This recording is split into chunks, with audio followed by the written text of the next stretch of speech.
जो एक कमेटी बनाई है कांग्रेस ने प्रदेश में एसआईआर शुरू हो रहा है दोबारा से हरियाणा में, कांग्रेस ने अभी अभी एक कमेटी भी तैयार की है एसआईआर को लेकर, क्या कुछ कमेटी कैसे काम करेगी? देखिए एसआईआर जो शुरू की है उन्होंने हरियाणा में, पंजाब में जो चुनाव हैं पहले करने चाहिए थे वहाँ, लेकिन हरियाणा में तो क्या है, पार्टी ने एक कमेटी बनाई है और पूरी तरह से हर जो बीएलओ हैं, बीएलए हैं, सब इसको पूरी तरह से कहेंगे, कोई भी एक भी वोट नाजायज नहीं काटने देंगे, ना नाजायज बनने देंगे। तो ये कमेटियां बनाई जाती हैं? हाँ, ये आपने कांग्रेस में बना दी हैं? कमेटी बन गई है सर या बन गई? कौन? अच्छा, ये जो स्थानीय निकाय के चुनाव में ये उसमें भूषण बत्रा है, आफ्ताब की है, अशोक अरोड़ा है, एमएल रंगा, ऐसे है बनाई कमेटी। ये भी लोकल बॉडीज के चुनाव हुए हैं, बीजेपी ने सारी सीट्स लगभग क्लेम की हैं, क्या लगता है आपको? देखिए जहाँ तक कॉर्पोरेशन का चुनाव है, कॉर्पोरेशन में तो कांग्रेस पार्टी पहले सिंबल पर लड़ती थी, पिछला भी चुनाव लड़ा था कॉर्पोरेशन का, आपके भी लड़ा, तो उसमें परफॉर्मेंस अच्छी रही है कांग्रेस पार्टी की। सोनीपत में देखो आप 55,000 वोट आई हैं, तो कांग्रेस को परफॉर्मेंस अच्छी रही है। जहाँ तक कमेटियों का सवाल है या काउंसिल का सवाल है, वहाँ पार्टी का पहले फैसला था सिंबल पर नहीं लड़ेंगे, लेकिन वहाँ के स्थानीय नेताओं ने जैसे रिवाड़ी में लड़े, वहाँ लड़े, तो लड़े, सांपला में हम लोग सिंबल पर लड़े नहीं, वहाँ ना इसमें जो हिसार जिले में हुआ है पुराना भी सिंबल पर नहीं लड़े। तो सांपला में जैसे है जो बीजेपी को 34% वोट मिली है, 66% लोगों ने खिलाफ वोट दिए, 16 पार्षद हैं, कुल 5 जीत पाए हैं, तो उनको खुली वहाँ। सर जिस तरह से पेट्रोल डीजल की प्राइस बढ़ी है, इसके पहले जब ये वॉर की स्थिति हुई थी तब उसमें नहीं बढ़ा था, बट इस समय वापस से जो स्थिति बनी है, क्या लगता है आपको? उस टाइम इलेक्शन थे, अभी तो क्या है, अभी तो ये कहते हैं ना पहला वो है और बढ़ाएंगे, महंगाई से जो लोगों की कमर तो टूट चुकी है, हर चीज़ महंगी है, लेकिन किसान की एमएसपी नहीं बढ़ाई 3-4% से ज़्यादा, मतलब इन्फ्लेशन जितना हुआ है उतनी भी उसके एमएसपी नहीं बढ़ाई किसान को। किसान के साथ भी बड़ा भारी धोखा है। तो आप उसको देखो ना, आप कितना डीजल पेट्रोल कहाँ से कहाँ पहुँच गया, कॉस्ट ऑफ इनपुट फर्टिलाइजर कहाँ से पहुँच गई।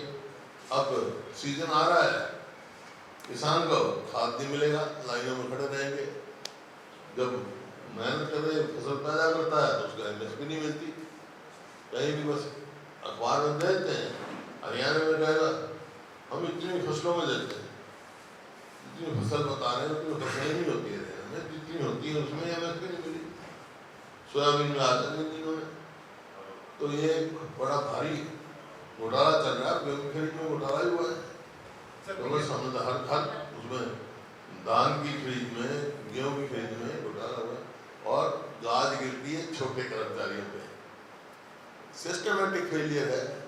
छोटे कर्मचारी भी क्यों आगे आते भाई, जो किसी न किसी के उसमें हो रहा है नेतृत्व में काम। सर पीएम ने जो कॉन्वॉय को लेके प्रधानमंत्री ने सबसे अपील की है कि अपने अपने कॉन्वॉय को कम कर दिया जाए, गोल्ड कम खरीदा जाए, विदेश यात्रा न की जाए, हालांकि काफी स्टेट्स में कोई रिक्शे से आ रहा है, कोई साइकिल से आ रहा है, कोई बाइक से आ रहा है, आपको क्या लगता है कितना ये संकेत है कि कुछ ना कुछ ऐसा फैसला होने जा रहा है, और बढ़ाएंगे उसकी तेल की कीमत और बढ़ाएंगे, क्योंकि इनका ये रहा सजा कि हमारे पास कोई तेल की कमी नहीं है, हमारे पूरे साधन है। सर लोगों को सच पता नहीं, जब एक वार चल रहा है जो वो पता नहीं, अब तक भी है हमारे पास तेल कभी नहीं, क्यों बढ़ा रहे भाई कीमत, क्यों लोगों को परेशान कर रहे हैं। और लाखों करोड़ इस सरकार के आने के बाद इससे कमा लिया, इंटरनेशनल प्राइस यूपीए के सबसे कम होगी, लेकिन यहाँ बड़ी, क्या भाव था 2014 में डीजल का, आज क्या भाव है, इंटरनेशनल मार्केट में क्या भाव था उस टाइम, आज क्या भाव है, पहले वहाँ ज़्यादा था और यहाँ सस्ता था।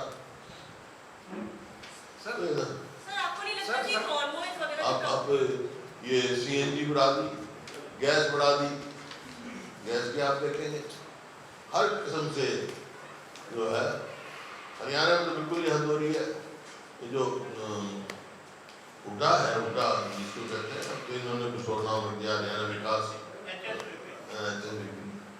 ये इसका जब बनाई थी, ये इस पर्पज से बनाई थी कि नो प्रॉफिट नो लॉस और गरीब आदमी को आम आदमी के अप्रोच में प्लॉट हो। अब वहाँ सिस्टम ही बदल दिया, ऑक्शन से करते हैं। गरीब आदमी ले नहीं सकता, मध्यवर्गीय लोग ले नहीं सकते, क्योंकि किसी शहर में जाओ आप इल्लीगल कॉलोनियां कट रही है और राजनीतिक लोगों का उसके पीछे हाथ है।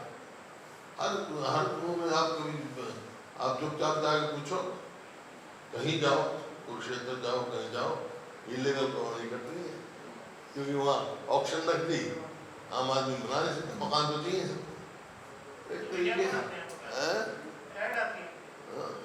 सर अच्छा ये इस बार सरकार ने जो गेहूं की आवक पे बायोमेट्रिक कंपलसरी करी थी, बायोमेट्रिक कंपलसरी करी थी सर, अभी मीडिया में खबर आई है कि बिना बायोमेट्रिक के भी जो है वो गेट पास कर के लोगों के और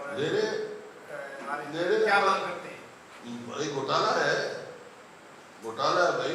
हरियाणा के किसान को तो मेरी फसल मेरा वारा, पहले मेरी फसल मेरा वारा, फिर पटवारी वेरिफिकेशन करेगा, फिर उसकी बायोमेट्रिक होगी, आँख की फोटो होगी और फिर भी उसको एमएसपी नहीं मिलेगी और बाहर से गेट पास काट दो।